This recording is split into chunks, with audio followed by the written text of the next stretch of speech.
Medak BJP parliament అభ్యర్థిగా శ్రీ మాధవనేని రవీంద్రరావు గారిని ప్రకటించినందుకు ముందుగా ప్రధానమంత్రి మోడీ గారికి, జాతీయ జేపీ నడ్డా గారికి, మా దుబ్బాక నియోజకవర్గంలోని మిర్దూని మండల ప్రజల తరఫున, భారతీయ జనతా పార్టీ తరఫున ప్రత్యేకంగా ధన్యవాదాలు తెలియజేస్తున్నాం. ఇది జరిగే ఎన్నికలు దేశం కోసం, ధర్మం కోసం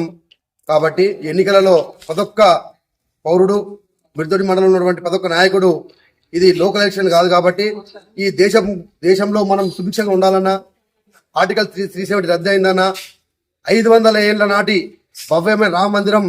కట్టించినటువంటి యోధుడు మన మోడీ గారు కాబట్టి దయచేసి ఇక్కడ ఉన్న ప్రజలు, మా మాజీ ఎమ్మెల్యే మన దుబ్బాక ఎన్నికలలో మాజీ ఎమ్మెల్యే రవీంద్రరావు ఓడింపాలయ్యారు, మళ్ళీ తిరిగి అధిష్టానం ఎంపీ టికెట్ ఇచ్చింది. దయచేసి ఇక్కడ ఉన్న ప్రజలకు ఒకటే కోరుకుంటున్నా, ఇక్కడ లోకల్ పార్టీ బీఆర్ఎస్ రాష్ట్రంలో లేదు, కాంగ్రెస్ పార్టీకి వేసినా అది చిత్తబుట్టలు వేసినట్టే కాబట్టి దయచేసి విఘ్నున్నటువంటి నా దుబ్బాక నియోజక ఓటర్ మహాశయులకు, అలాగే మిర్దోడి మండలం ప్రజలకు శిరస్సు వంచి మరొకసారి తెలియజేయమనగా, కమలం పువ్వు గుర్తు మీద ఓటేసి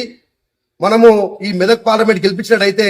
అన్నగారికి, మన మోడీ గారికి బహుమానం ఇస్తాం. అలాగే సెంట్రల్ మిషన్ అయ్యే అవకాశం ఉంది కాబట్టి, అలాగే మన ప్రాంతం కూడా ఎక్కువ మొత్తంలో అభివృద్ధి దేశంలో ఉంటుంది కాబట్టి దయచేసి మీరు కమలం పువ్వు గుర్తు మీద ఓటేసి రగనని గెలిపించాలని కోరుకుంటూ, అలాగే ఇక్కడ మేము మిర్దూడి మండలం ఉన్నటువంటి భారతీయ కార్యకర్తలు కూడా మేము కంకణ బదులే